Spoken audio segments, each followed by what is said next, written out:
Hello, this is Liz. Welcome to my little urban homestead. Those fat quarters that we made into a canning mat, what was left, I've actually sewn them together into strips into these fence rail blocks that we use in the canning mat. And I thought I'll do a couple of matching pot holders. So I've laid them out in different ways, different patterns, and because I've got 9 blocks, so there's 4 in each, and then there's one left that I might just make it into a coaster, or possibly a little purple taking saucepan lids off. Yeah, but I'm just going to stitch them up and then I'll show you what I have decided to do with them.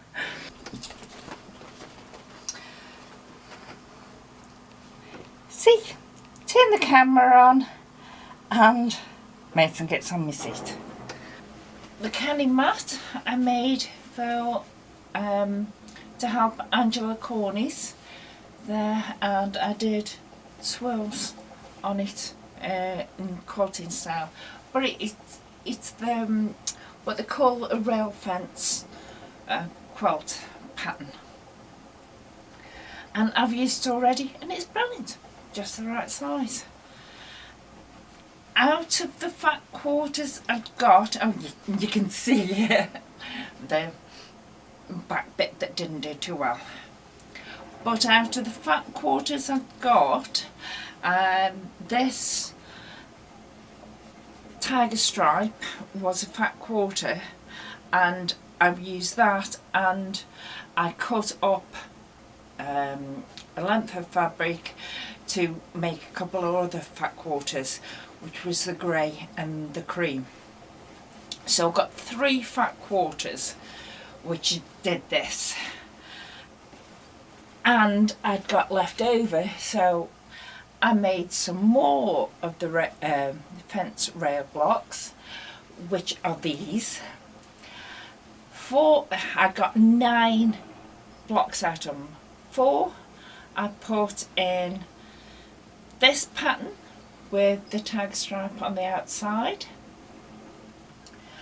4 I put in this pattern with the tiger stripe on the inside, and did them exactly as we did the canning mat, apart from I put little ribbons in to make hooks, and I quilted in the ditch as I said that you could do, and I used white thread so you can actually see my quilting stitches on the back.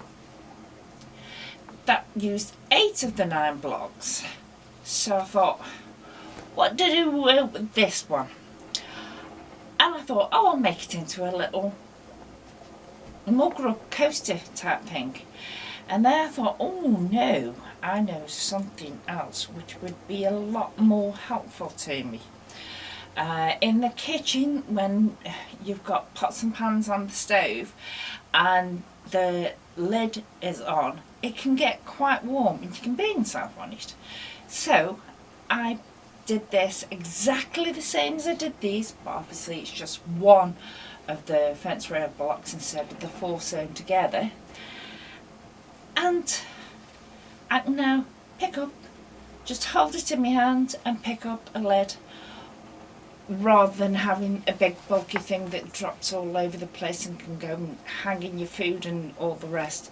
Now it's just a small one, or if, when I'm canning, if I need to hold the jar and tighten it down, I've got a little thing, and I do need to hold jars and tighten them down because, as you can see, I use the tattle lids, but they've all 3 of them have got the little ribbons on, so I can hang them up when they aren't in use. So that was 3 fat quarters and backing and wadding, but you can do a lot with it. You can do a lot with 3 fat quarters. Well, no, if you've made it out of 3 fat quarters, you can back it with 3 fat quarters. So that would be 6 fat quarters, canny mat, 2 pot holders, and a lid grabber thing. So, thank you very much. Bye.